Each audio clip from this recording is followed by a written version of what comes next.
اهلا بيكم فيديو جديد وريفيو جديد عن موبايل من الفئه المتوسطه من سامسونج، والموبايل اللي معانا هو سامسونج جالاكسي اي 17. ريفيو الموبايلات هو برنامج لسه بنقدمه هنا جديد، فاتمنى شويه دعم من اصحابي في الفيديو ده او في الفيديوهات عموما بتاعه ريفيو الموبايلات. فبتكلم عن موبايل شاغل الناس. انت لو بتدور على الموبايل وبتسيرش على يوتيوب والفيديو ده ظهر لك فادعمني بالله عليك. لو انت موجود معايا في القناه برضو ادعمني، لان دي خطوه انا عايز اخدها من بدري، ان انا ابدا اغير محتوى واقدم حاجه اقيم شويه من موضوع الربح. طيب نرجع لمرجوعنا ونرجع للموبايل اللي معانا سامسونج جالاكسي اي 17. هنتكلم في فيديو النهارده، هنتكلم عن مميزات الموبايل، هنتكلم عن عيوب الموبايل، هنتكلم عن سعر الموبايل، وفي الاخر انا لو مكانك ومعايا بادجت معينه اشتري الموبايل دوت ولا اكبر دماغي. فهنشوف كل الحاجات دي كلها، ولكن صلى على النبي، لايك، اشترك في القناه، ندعي لاخواتنا واهلنا في فلسطين، ندعي لوالدي والجميع اموات المسلمين ربنا يرحمهم، قولوا امين. دلوقتي تعالى نروح نشوف الموبايل اللي معانا.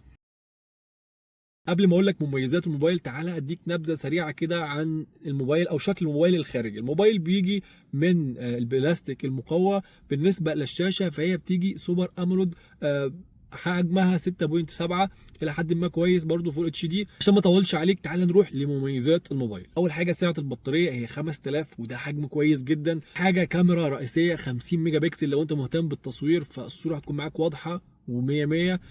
تالت حاجه 5G. الموبايلات في الفئه دي اصلا تلاقوا كلهم 4G حاليا، ولكن سامسونج قررت ان هي تنزل 5G وسوفت وير حديث لفتره طويله. المفروض ان هو هيستمر معاك التحديثات لمده 6 سنين، كويس جدا.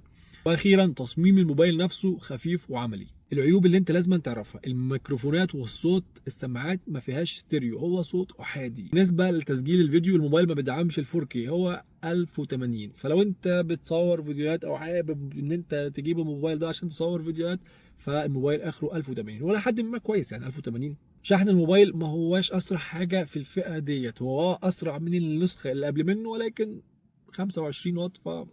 واخيرا النسخه الاربعه رام يا جدعان، اوعى حد يشتريها من الاخر كده، لان النسخه ديت بتكون تقيله الى حد ما، ومع استخدامك من الموبايل هيبدا يتقل معاك. فلو تجيب الثمانيه رام 4 رام ما تجيبش. بالنسبه لسعر الموبايل فهو بيختلف من مكان للتاني، ولكن ال 128 جيجا مع 8 رام يتراوح من 9000 ل 11000 على حسب المكان اللي انت هتشتري منه. النسخه ال 256 ممكن توصل معاك ل 11000، تزيد شويه تقل شويه، ولكن هي متوسط 11000. رايي انا، انت لو معاك المبلغ دوت من 9 ل 11000 وحابب ان انت تشتري الموبايل، فلو هتشتري اشتري ال 8 رام.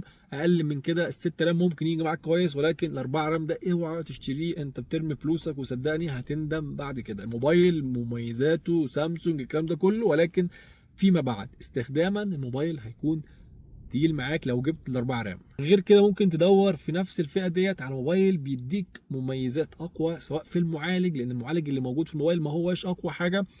بالنسبه للكاميرات، بالنسبه ل يعني في حاجات تانية ممكن تلاقيها بنفس السعر واحسن بكتير. لو عايزيني اعمل لكم افضل 5 موبايلات في الفئه ديت اكتبوا لي في الكومنتات، وباذن الله نعمل فيديو تاني ان شاء الله. سلام.